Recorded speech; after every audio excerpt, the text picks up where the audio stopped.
Olá, pessoal, tudo bem? Vamos começar mais um episódio do Radar Geográfico e hoje eu tenho aqui uma grande satisfação de receber a professora Marcela Padilha, que vai falar para a gente aqui nesse episódio sobre geografia e turismo. Marcela, muito obrigado por ter vindo participar e trazer aqui o seu conhecimento, dividir com a gente esses anos de estudo dessa temática, para a gente aqui, então, bater esse papo nesse dia de hoje. Obrigado, Marcela.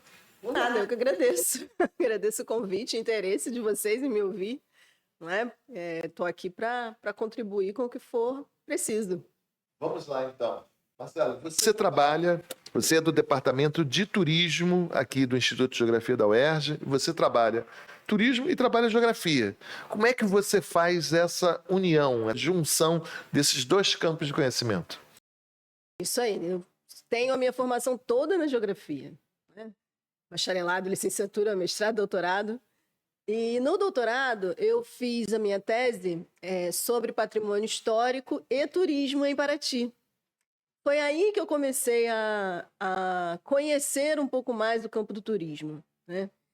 E assim que eu terminei a minha tese, veio a oportunidade de fazer o concurso para a UERJ, na área de geografia, mas para o departamento de turismo, não é? E então eu terminei a tese, defendi no dia 5 de julho de 2011, e dia 11 de julho de 2011 eu estava fazendo o concurso da UERJ para essa vaga de geógrafo para o departamento de turismo. E aí era um departamento recém-criado, né, que começou a funcionar em agosto de 2010, lá em Teresópolis. E eu fiz, então, o concurso em julho de 2011 e comecei a trabalhar em setembro de 2011. Então, essa foi uma oportunidade que eu tive, né, de ajudar a construir um curso, né, um departamento, desde o início, praticamente, né? Então, só que eu me vi nesse dilema. Como eu vou unir a minha formação em geografia, a minha atuação profissional enquanto professora de educação básica e o turismo? Eu fiquei por alguns meses nesse dilema, não é? Mas eu comecei a perceber também que a geografia, ela tem essa ligação muito evidente com o turismo, uma vez que o turismo ele lida com deslocamentos, ele lida com ir e vir de lugares, de conhecer territórios. O próprio espaço geográfico, muitas vezes, é o produto do turismo, não é? Então, se envolve deslocamentos físicos, envolve geografia, envolve o espaço geográfico. Exatamente, as redes, os fluxos e tudo mais, né? A simbologia do espaço. Então, eu vi que, bom, não é problema fazer essa união, né? Mas como eu vou fazer exatamente? Sem esquecer a minha formação e a minha experiência profissional, né? Eu pensei, então, como eu era, naquele momento que eu entrei na UERJ, também professora de educação básica de escola pública, eu pensei, como que eu vou juntar o turismo e a geografia, ajudando também os alunos da educação básica, né? Que eu já vinha trabalhando um pouco lá na Prefeitura de Nova Iguaçu com uma professora de história, essa ideia de tirar as crianças da escola para aprender no território, né? E que estava funcionando muito bem. E aí eu pensei, bom, acho que é por aí que eu vou. E aí que veio a ideia do turismo pedagógico, que até então eu não tinha pensado, não conhecia turismo pedagógico. E essa colega, professora de história, lá de Nova Iguaçu, que me apresentou o turismo pedagógico, porque ela era guia de turismo também.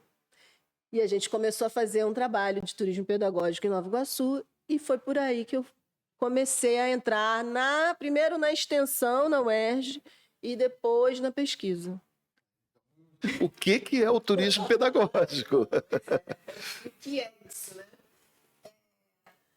A gente costuma ver o turismo, né, como algo assim que, de fato, a própria OMT, né, que é a Organização Mundial do Turismo, ela diz que você, para fazer turismo, para se configurar turismo, você precisa sair do seu local de residência por pelo menos um pernoite, né?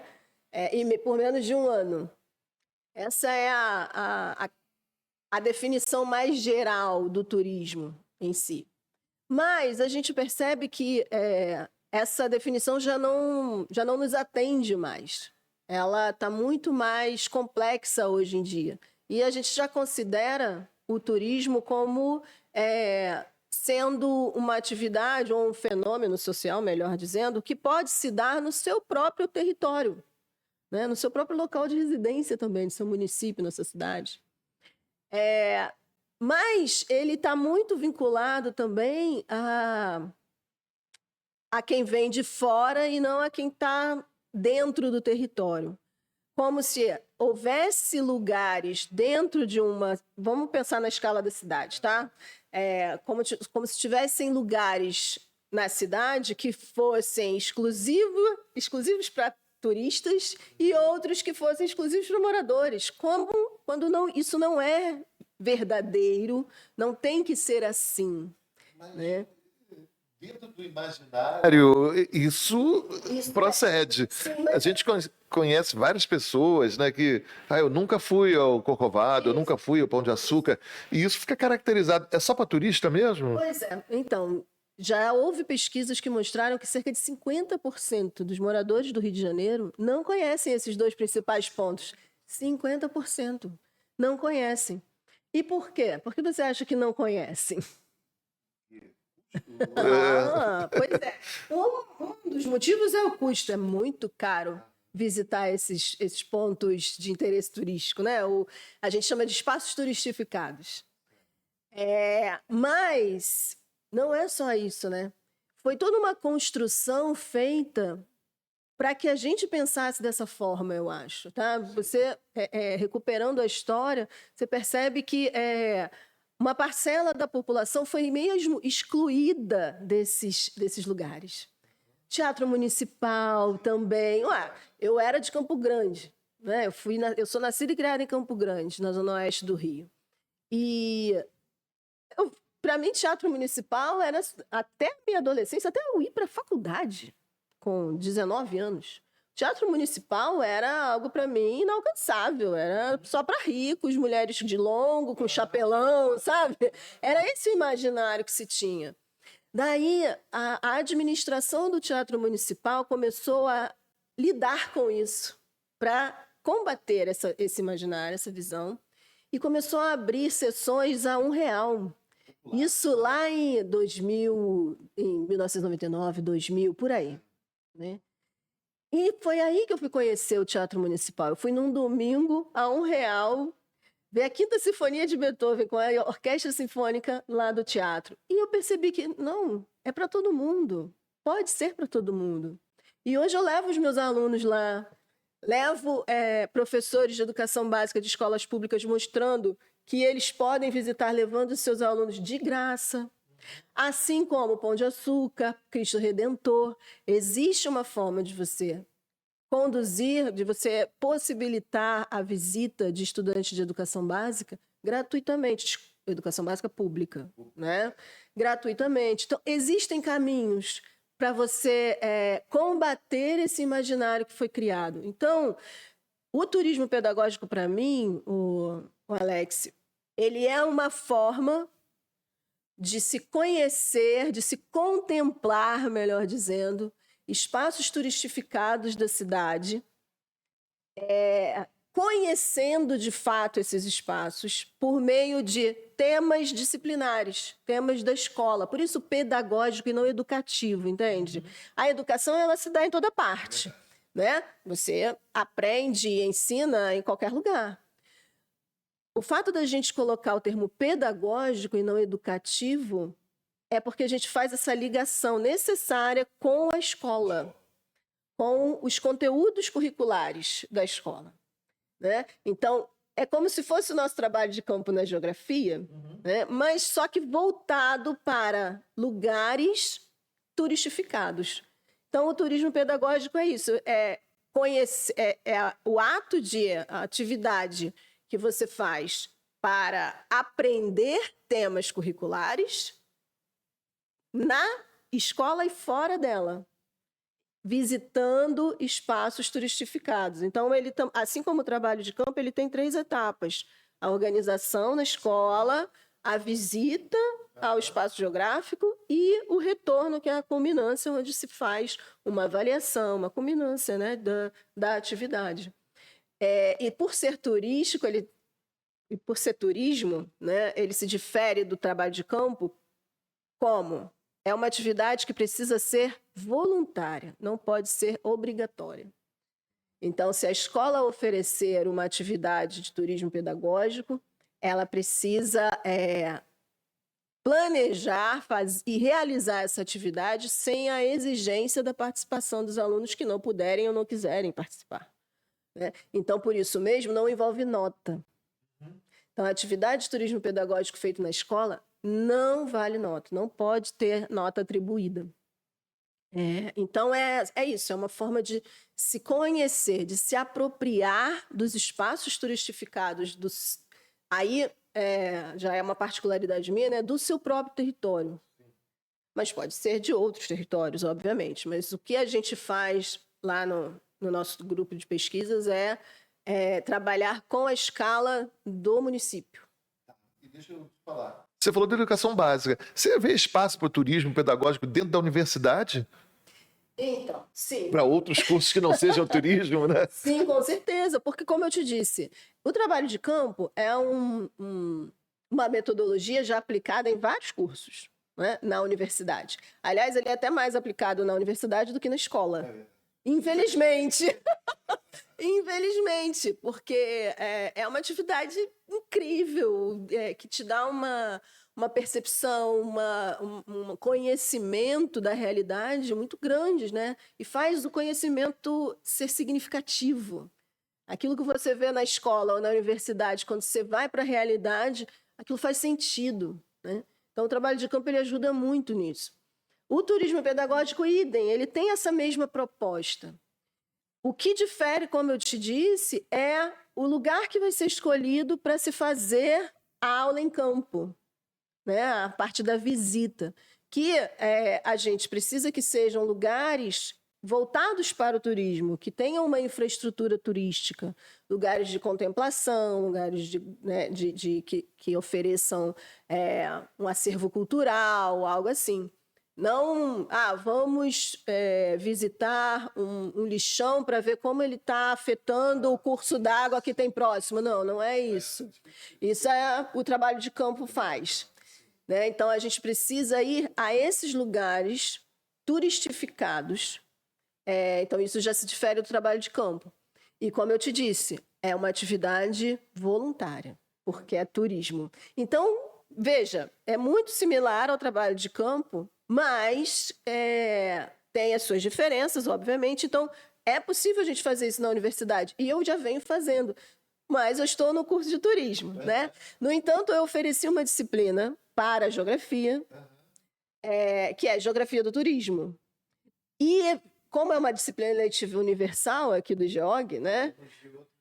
Vieram alunos da história, do direito, da administração. Foi maravilhoso. E a gente fez o trabalho de turismo pedagógico em Ouro Preto. E aí, como é uma universidade, e com alunos adultos, a gente consegue fazer isso, né? O que na escola pública fica muito mais difícil. Então, a gente trabalha mais na escala do próprio município dos alunos. No caso da universidade, a gente consegue fazer idas para lugares mais longe. E, então, nós fizemos para Ouro Preto. E foi incrível, porque cada um com a sua formação pôde dar a sua contribuição. E eles fizeram como trabalho final, olha que bacana, essa turma de Geografia do Turismo, multidisciplinar, foi a primeira a fazer a experiência do programa VEP aqui na UERJ. Conhece o programa VEP? Então, que é o Virtual Exchange Program, que é o intercâmbio virtual, né? Então, a UERJ, ela, em 2023, enviou um e-mail para a gente, para todos os professores, perguntando se alguém queria aderir, e eu imediatamente falei, quero. Como eu tenho parceiro lá na Universidade de Girona, na Catalunha, né? Falei, vamos tentar fazer isso aí? Ou seja, juntar 2 turmas de graduação uma em cada instituição de cada país, e fazer um planejamento conjunto de aulas e trabalhos. E deu certo. Mesmo com um idioma diferente, com um fuso horário completamente diferente, nós conseguimos. E eles fizeram como trabalho final vídeos explicativos de lugares que podem vir a ser trabalhados para o turismo, mas que ainda não são muito conhecidos dentro da sua própria cidade. Então foi assim, incrível, porque eles foram buscar esses lugares. Olha, esse lugar aqui é muito bacana, mas ninguém conhece ainda e tal, e poderia ser utilizado para o turismo. Até para uma forma de se evitar o turismo de massa em certos lugares. É isso. Então, sim, a gente pode fazer o turismo pedagógico na universidade, em qualquer curso, a meu ver. Em qualquer curso, na mesma pegada do trabalho de campo, mas com essas particularidades da metodologia do turismo pedagógico. Você sabe que a nossa universidade, o UERJ, é pioneira no sistema de cotas, né? Já são 20 e tantos anos, quase 25 anos, de proporcionar o acesso de pessoas de classes, vindas de classes menos favorecidas do ponto de vista econômico, né? E quando você está falando de teatro municipal, e eu fico pensando em museus e tudo mais, de repente é uma oportunidade também, né, de trazer essas pessoas, de apresentar, assim como você foi apresentada, né? Esses lugares, né? A ideia principal, Alex, é isso, é de dar a possibilidade das pessoas exercerem a sua cidadania de uma forma mais ampla, entendeu? A plena a gente não vai conseguir, mas de forma mais ampla. E como foi que eu pensei nisso, Alex? Não sei se você sabe, eu fiz doutorado de sanduíche em Barcelona, né? Até então eu nunca tinha saído do país. A universidade me proporcionou isso. Então, eu saí já para morar por um ano em outro país. E o que eu via muito lá eram vários grupos de estudantes, desde os pequenininhos até os adolescentes altos, circulando pela cidade, com os seus professores. E isso era corriqueiro. Eu via praticamente todos os dias. Eu andava muito a pé, de bicicleta, e eu via isso todos os cantos da cidade. E, é claro, a abelhuda, do jeito que eu sou, fui perguntar às pessoas, por quê? Existe um programa para isso, para se levar as crianças, os adolescentes das escolas? Sim, as escolas públicas de lá, isso foi em 2010, né? Não sei se mudou algo, mas todas as escolas públicas levavam pelo menos uma vez por mês uma turma para visitar algum espaço da cidade, um museu, um parque, o que fosse. Então, a criança passava a sua educação básica toda visitando muitos lugares da cidade. Chegava ao final da educação básica conhecendo a sua cidade. Exatamente, vendo que aquela cidade era sua de fato. Né? Exatamente. E aquilo, falei, isso precisa acontecer também no Brasil, de alguma maneira. Né? E aí, quando eu comecei a ver o que era o turismo pedagógico, que é uma vertente do turismo, que tem, inclusive, agências que trabalham com turismo pedagógico, você já deve ter conhecido a gente, né? Quando você era professor da educação básica, que oferecem esse serviço, mas isso é muito caro. Então, a gente vê que só as escolas, né, de mensalidade muito alta que conseguem fazer esse tipo de serviço, né? Que conseguem contratar esse tipo de serviço. As escolas públicas não. Então, o que eu pensei? Bom, a gente precisa apresentar esses espaços para os alunos, mostrar aos professores, inclusive, que é possível que os alunos se apropriem desses espaços turistificados que estão distantes do imaginário deles, gratuitamente. Então, eu preciso mostrar quais são os passos para isso, o caminho das pedras, né? Mas de uma forma também que ajude no processo de ensino-aprendizagem, porque não é só turismo, é turismo pedagógico. Né? Então, a gente desenvolveu uma metodologia de turismo pedagógico e passou a fazer cursos de formação com professores de educação básica pública. Então, isso começou em 2013 e até hoje a gente faz pelo menos um curso por ano de turismo pedagógico, para mostrar essa metodologia, apresentar e auxiliar os professores que fazem o nosso curso no início do processo, pelo menos, para que eles sejam os próprios multiplicadores desse trabalho, né? Então, eu acho que eu até saí da tua pergunta, eu comecei a falar, né, Alex? Desculpa. Isso é muito legal, porque a gente oferece esse curso gratuitamente. Não só professores participam, profissionais de turismo também, profissionais de outras licenciaturas, aliás, de licenciaturas, né? Pedagogia, geografia, história, já fizeram também isso. E aí, o que aconteceu? Olha que legal. O SESC do Rio Grande do Sul soube do trabalho e nos contratou, não, porque não envolveu contrato nenhum, mas nos pediu para dar o curso de formação para os turismólogos do SESC do Rio Grande do Sul implementarem o turismo pedagógico em Porto Alegre. E aí, nossa, foi incrível, né? Sim, e tudo gratuitamente, tá? Não estou fazendo isso para ganhar dinheiro. Foi tudo gratuito. Foi muito legal, porque todas as profissionais, eram todas mulheres, de turismo lá do SESC do Rio Grande do Sul fizeram o curso e já implementaram o trabalho de turismo pedagógico junto ao turismo social do SESC, né? Então, é isso que a gente quer, e eles lá estão oferecendo esse serviço às escolas públicas mesmo. Isso que a gente quer, que por meio dessa multiplicação a partir das escolas públicas, né, os cidadãos em formação consigam conhecer e se apropriar dos espaços mais valorizados da cidade. E é uma coisa que não fica restrita às grandes cidades. Não, qualquer uma. Qualquer cidade, cidade. Muitas vezes a gente conhece cidades longínquas da nossa e não conhece a nossa própria. E eu percebi isso morando em Teresópolis, que muitos teresopolitanos não conhecem o seu próprio município. E foi lá que eu comecei a fazer o trabalho, inclusive, né? Muito bom. Você estava falando de coisa boa. Agora vamos tentar trazer para um lado que não vem dando assim boas notícias para a gente, juntando que a gente já tinha falado. Você já tinha falado do turismo de massa, falou de Barcelona, que hoje está sendo um dos grandes expoentes da turismofobia, né? Como é que você vê isso? Você como um profissional não só do turismo, mas da geografia, como é que você vê isso? Eita, isso. Difícil, né? Muito, muito difícil, porque isso depende muito, né, Alex, da população local e principalmente, né, dos governos locais.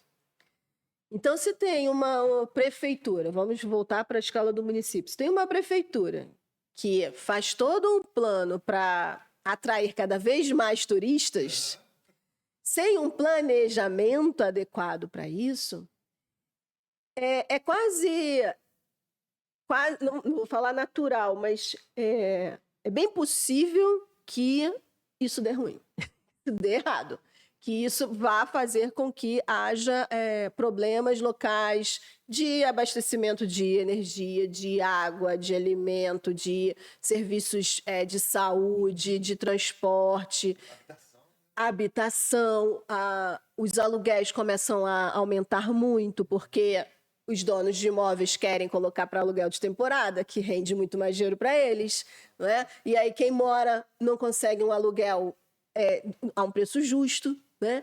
Então envolve uma série de problemas que essas cidades parece que não pensaram nisso quando quiseram atrair visitantes. Barcelona começou esse boom de turismo, mais ou menos o processo, né, em 92, com a Olimpíada, em que fizeram uma reforma urbana por motivo da Olimpíada. E aí começou um processo... É claro, já era muito visitada, mas ela passou a ser muito mais visitada a partir daí, né? E hoje vive esse problema, mas não é só Barcelona, né?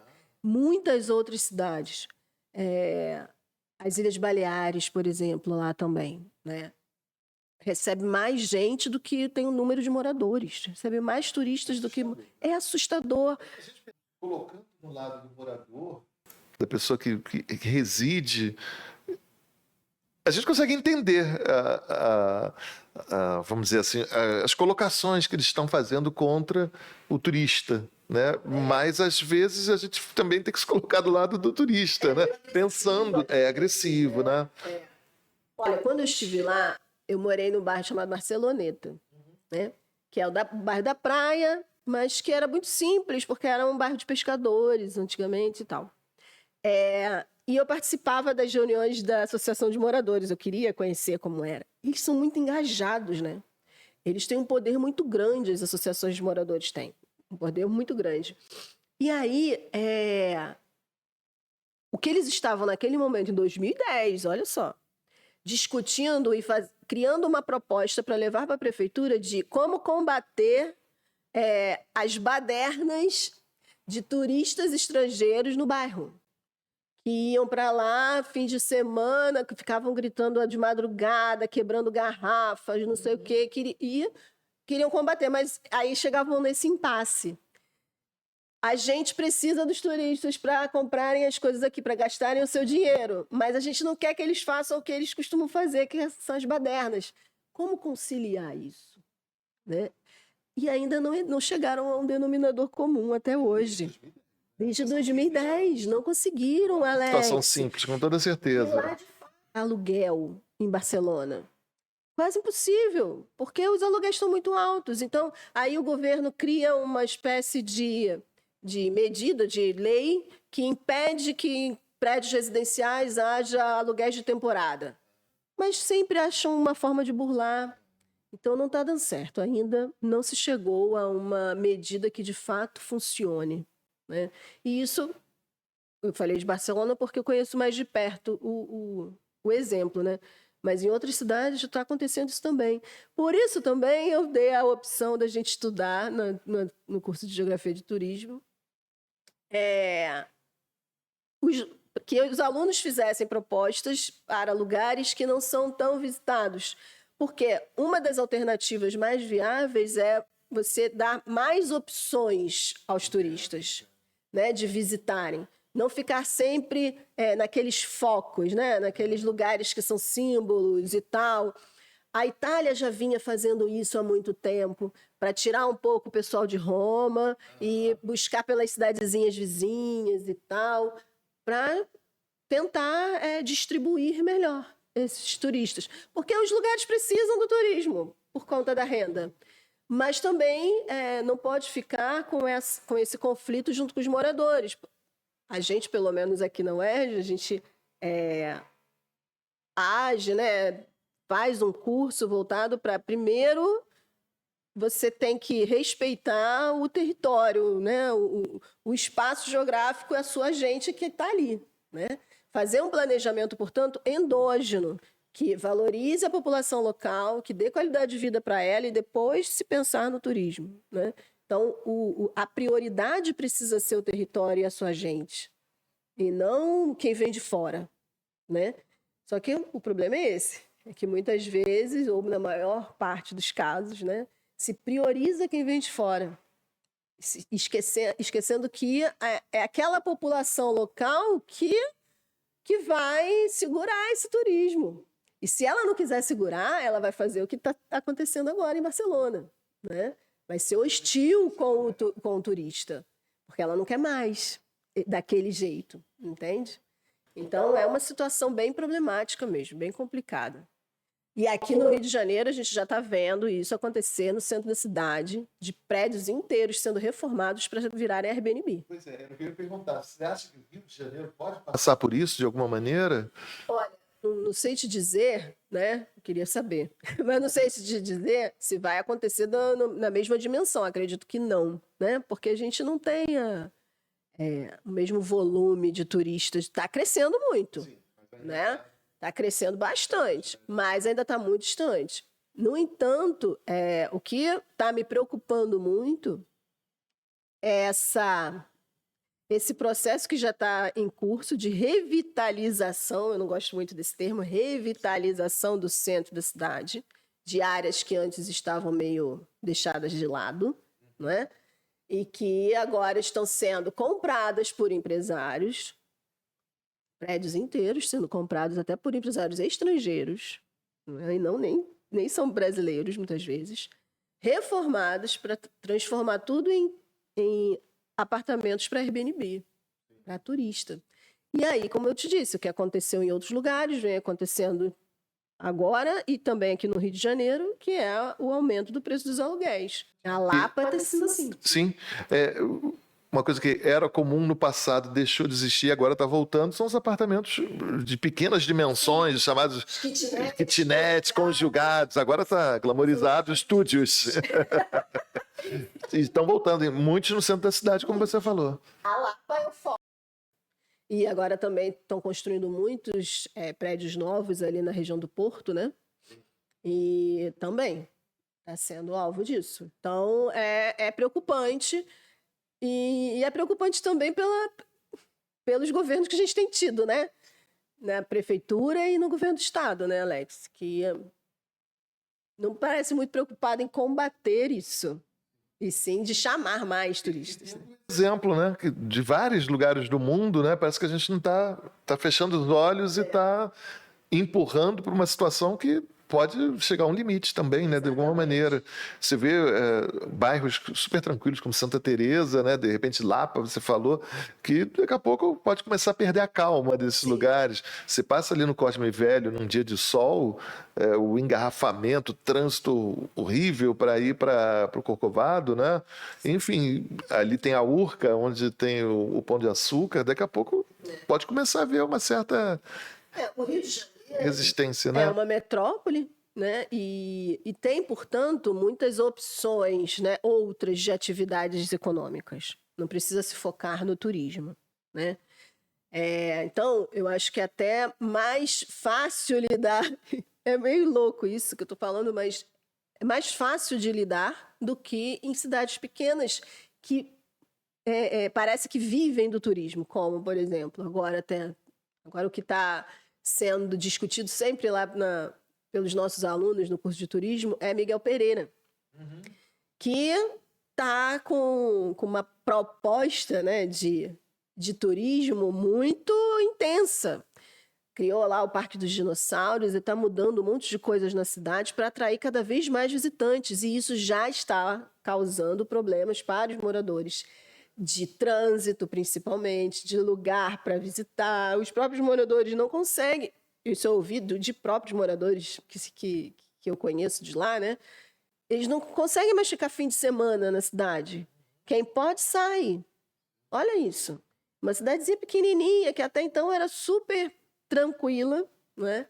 E que, por conta de um turismo assim, muito agressivo no sentido de que está mudando muitas coisas ao mesmo tempo, sem muito planejamento, já está causando problemas na qualidade de vida dos moradores. E não é nesse turismo que a gente acredita. A gente acredita num turismo que ajude no desenvolvimento local, né? E não que acabe com a qualidade de vida dos moradores.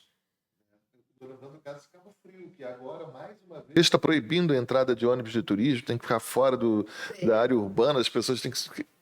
Por um lado, né, tenta preservar, de alguma maneira, as boas condições, vamos dizer assim, do morador, mas, por outro lado, também afasta o turista, né? Em Cabo Frio tem mais pessoas que ficam, né? Que não vão lá, visitam um dia e vão embora, e sim veranistas mesmo, né? Então, essa coisa do ônibus ainda não causou tanto problema, mas o que causa problema em Cabo Frio é isso que eu te falei antes, né?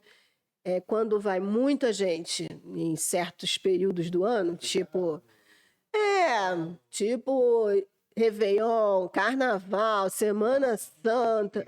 Nossa, e aí você não consegue nem comprar um pão na padaria muitas vezes. A luz pisca toda hora, né? Cai, fica sem água. E aí você mora lá e como é que você fica? Né? Não tem como você gostar disso morando na cidade. A não ser que você tenha um empreendimento e que você ganhe muito dinheiro com isso. Do contrário, não acontece, né? Bom, deixa eu te perguntar, você está trabalhando então com o turismo pedagógico e o que mais? O que você tem desenvolvido lá no departamento de turismo?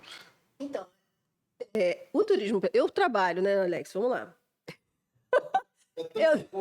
Eu dou aula no curso de bacharelado em turismo, de licenciatura em geografia de especialização em desenvolvimento territorial e no mestrado profissional em ensino de geografia, junto contigo, inclusive. Então, são 4 cursos envolvendo geografia e turismo, né?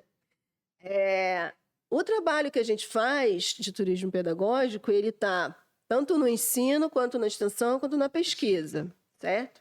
Então, a extensão, a gente foca muito nos cursos de extensão voltados para professores, principalmente professores, mas também outros profissionais. E na pesquisa, a gente colhe todo esse material que a gente consegue construir na extensão, a gente leva para a pesquisa para desenvolver melhor a metodologia, para ver os resultados, os indicadores e tudo mais, né? Isso no nosso núcleo de pesquisas em turismo, território e educação. E aí, com o curso de extensão que a gente criou primeiro foi o de turismo pedagógico. Depois, nós criamos um outro que é de territórios educativos, né, que também nós temos oferecido de forma gratuita. São todos cursos de 30 horas. Ano passado, aconteceu algo muito bacana, que foi, nós fomos procurados pela FATEC e por guias de turismo para oferecermos o turismo pedagógico afro-referenciado. O curso de turismo pedagógico afro-referenciado, que foi incrível, porque envolveu diferentes profissionais do turismo, da história, da geografia, tanto da FATEC, quanto da UERJ, quanto os guias que trabalham na Pequena África e em Madureira. A gente deu aulas teóricas online e fez 3 atividades práticas em 3 territórios distintos, um na Pequena África, um no Morro da Providência e um em Madureira. E teve um resultado assim muito maior, muito mais bacana do que a gente esperava, né? Com isso, a gente já está começando a reformular um pouco os nossos caminhos futuros, mas que até nesse momento o que eu tenho focado mais é na criação de política pública voltada para o turismo pedagógico. Lá no Profigel, eu orientei uma estudante e nós começamos a desenvolver um projeto de lei de turismo pedagógico para uma rede municipal de ensino.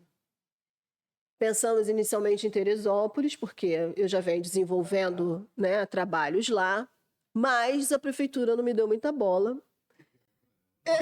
E aí eu fui para onde, né, me estenderam a mão, que foi para Areal, o município de Areal, com o qual a UERJ já tem convênio, né, já vem trabalhando com o município de Areal. Nós oferecemos o curso de especialização em desenvolvimento territorial para profissionais da prefeitura, servidores da prefeitura. E aí quiseram conhecer sobre o turismo pedagógico. Eu dei o curso de turismo pedagógico, portanto, de extensão para os professores da rede municipal de ensino. Continuamos o trabalho, apresentamos o projeto de lei, foi aprovado pela Câmara Municipal e sancionado pelo prefeito em dezembro de 2023. Então, a gente agora já tem uma lei de implementação do programa de turismo pedagógico em uma rede municipal de ensino, que é lá em Areal, onde nós definimos, né, todos os parâmetros necessários para que a prefeitura dê infraestrutura às escolas para elas promoverem esse trabalho. Como, por exemplo, o transporte, que é o maior empecilho para esse tipo de trabalho, né? Então, que a prefeitura forneça o transporte e outros detalhes lá que estão no projeto de lei. E agora a gente quer levar esse projeto aqui, quer trazer aqui para o Rio de Janeiro. Então, essa é a próxima etapa. Por quê, Alex? A gente acredita muito nesse trabalho. Que as escolas públicas, elas têm esse papel de apresentar e de ensinar no e com o território, né, para as crianças e adolescentes também. Então, eu acho que é a partir da escola mesmo que a gente pode fazer com que as pessoas conheçam e se apropriem mais do seu território. Então, a escola pública está aí como uma via, né, possível para isso. Então, mas se você começa a fazer sem o respaldo da lei, da política pública, vem uma outra gestão e acaba. Exatamente. Então, se tem a lei, fica uma coisa mais permanente. A continuidade está mais garantida de um sólida. jeito ou de outro, né? Tudo não é tanto, porque a gente sabe, né? Mas eu acredito que ninguém vai querer mexer numa lei dessa, né? Então, se você tem a lei, você tem a continuidade do trabalho, né? E aí os outros professores vão conhecendo uma rede grande como é a do Rio de Janeiro, né? Uma escola começa, a outra vai, ficou bom, funcionou e tal, e vai e faz também, e assim por diante. Exato. Isso está firme. Sim, sim. Pensar em realmente tomar isso para mim. Porque tem o respaldo. Respaldo, não é algo que daqui a pouco pode ser extinto e pronto, continuado. Então, pode entrar no planejamento da escola.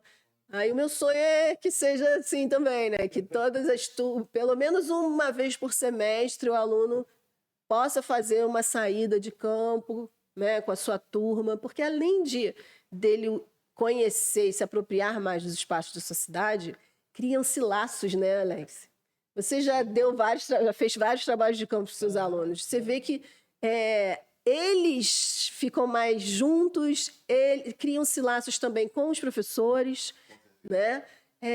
E você possibilita isso aqui na UERJ, por exemplo. Eu fiquei emocionada ano passado, quando nós fizemos trabalho de campo para São Paulo, que a gente faz todos os anos com os calouros, né? Que o aluno se emocionou quando passou da fronteira do Rio com São Paulo, que ele nunca tinha saído do Rio de Janeiro. Isso é incrível, né? É incrível. Então, se você... Aqui na UERJ a gente tem, né, um incentivo para se fazer o trabalho de campo, tem toda uma estrutura para nos respaldar, para a gente poder fazer, inclusive com diárias para estudantes e tal, e professores. Mas na escola pública, não. E não tem nem transporte. Então, se a prefeitura der o mínimo para os docentes, né, de estrutura, eles vão fazer, porque é bom para todo mundo.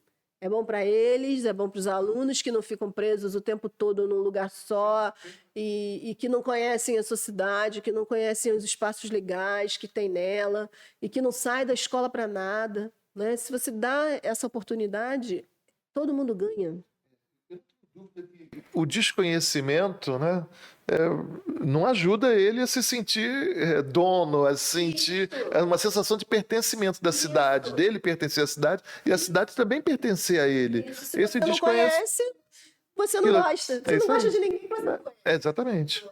Exatamente. Então, para você gostar, você tem que conhecer. Então, você conhece, você pode gostar. Gostando, você passa a querer cuidar. Né? Você conhece... Isso também é meu. Não é só do turista, né? Claro. Olha só. E outra, valoriza. E veste a camisa. Olha que lugar lindo. Né? O carioca já gosta muito do Rio de Janeiro. Conhecendo tudo, então, se apropriando, vai gostar muito mais. Não é? Então, é aí que a gente quer mostrar que o turismo pedagógico ele não precisa ser só uma atividade do turismo cara e que está inacessível. Não, ele pode estar dentro das escolas públicas, ajudando muito nessa ampliação da cidadania. E veja, se você também conhece, gosta, cuida, você provavelmente será um eleitor melhor. Não é? Porque você vai conhecer mais as necessidades e as potencialidades da sua cidade. Exatamente. Exatamente. Então, eu também bato muito nessa tecla. Se você não conhece o seu território, como você vai votar em alguém para cuidar dele? Né? Você não vai conhecer nem as propostas, se elas te atendem ou não. Então, é isso. Acho que é uma atividade que pode, sim, ocupar espaços dentro das escolas públicas para auxiliar nessa ampliação da cidadania mesmo. Perfeito, ótimo. Marcelo, a gente começa a se encaminhar para o final do nosso bate-papo e eu vou te perguntar como é que você vê o futuro. a questão do posicionamento do turismólogo em relação a esses grandes fatos e processos que a gente conversou aqui. Como é que você vê o futuro do turismo, das atividades turísticas no Brasil, no Rio de Janeiro especificamente? Você vê com otimismo? Eu vejo, porque, Alex, eu acredito muito nas nossas universidades públicas, sabe? Muito. A gente tem um monte de coisa que a gente passa raiva, sim. Sim, a gente passa muita raiva, mas eu acredito muito que é o caminho, sabe? Então, os cursos de turismo que eu conheço, e principalmente da UERJ, óbvio, né? Eu vejo que eles dão uma formação muito crítica aos profissionais de turismo, né? Os turismólogos que eles formam. Então, aqui, por exemplo, a gente tem essa base da geografia, que dá um ensino sobre o território muito consistente, muito sólido, muito forte. Temos disciplinas das áreas das ciências sociais que auxiliam muito no pensamento voltado para a justiça social, né? Então, estamos numa universidade que prega isso, né? A inclusão, a justiça social, né? A quebra da discriminação e tudo mais. Então, eu confio e acredito muito nos profissionais de turismo que estão saindo das nossas universidades, né? Eu vejo os nossos alunos aqui trabalhando em vários lugares do Brasil e do mundo, né? Continuando seus estudos, tem alunos fazendo pós-graduação na Austrália, na Alemanha, em outros estados brasileiros, atuando também no Ceará, na Bahia, no Rio Grande do Sul, com essa visão que a gente prega aqui. É claro que não dá para garantir muita coisa com isso, mas acho que é um caminho importante, né? A gente conhecer bem os nossos estudantes, saber o que a gente está construindo com eles de conhecimento, né? A UERJ mesmo, com essa linha mais da justiça social, ela faz com que os alunos tenham essa visão também voltada para a formação deles. Então, eu não vejo os nossos estudantes saindo daqui e pensando no turismo como uma atividade econômica rentável pura e simplesmente. Não vejo. E isso me dá esperança. Sabe? Porque é isso, a gente tem esperança naquilo que a gente conhece, né? Então, o conhecimento que a gente está construindo, para mim, é muito bacana, né? Espero que eles sejam muito felizes com a profissão deles e que eles continuem lutando por justiça social ao saírem daqui, né? Nosso papel, né? É o nosso papel. Marcela, muitíssimo obrigado por esse bate-papo, por essa conversa, foi bastante elucidativo e, enfim, foi ótimo. Posso terminar com uma... Claro, fique à vontade. Um pequeno trecho. O meu primeiro grupo de extensão, criado quando eu comecei o trabalho de turismo pedagógico, se chamou Grupo Ir e Ver Turismo Pedagógico. E por que é Ir e Ver? Eu gosto muito do Amir Klink, navegador, né? E lá em casa tem alguns livros dele, porque o meu marido, Fernando, gosta muito também. E no livro Mar Sem Fim, eu lendo o livro, me deparei com um trecho que eu falei, nossa, é isso. É a partir disso aí que eu quero fazer o meu trabalho. E por isso chamou Ir e Ver. Vou ler para vocês. Pode ser? Claro. Diz assim, um homem precisa viajar por sua conta, não por meio de histórias, imagens, livros ou TV. Precisa viajar por si, com os seus olhos e pés, para entender o que é seu. Para um dia plantar as suas próprias árvores e dar-lhes valor. Conhecer o frio para desfrutar o calor e o oposto. Sentir a distância e o desabrigo para estar bem sob o próprio teto. Um homem precisa viajar para lugares que não conhece, para quebrar essa arrogância que nos faz ver o mundo como o imaginamos, e não simplesmente como é ou pode ser, que nos faz professores e doutores do que não vimos, quando deveríamos ser alunos e simplesmente ir ver. Então foi a partir daí que surgiu o nome Ir e Ver. É isso, gostaria de terminar assim. Poderíamos terminar de melhor maneira, apesar da tristeza de terminar essa conversa, mas terminamos em grande estilo. Marcela, muito obrigado. Muito mesmo. por você ter me convidado e ter querido me ouvir.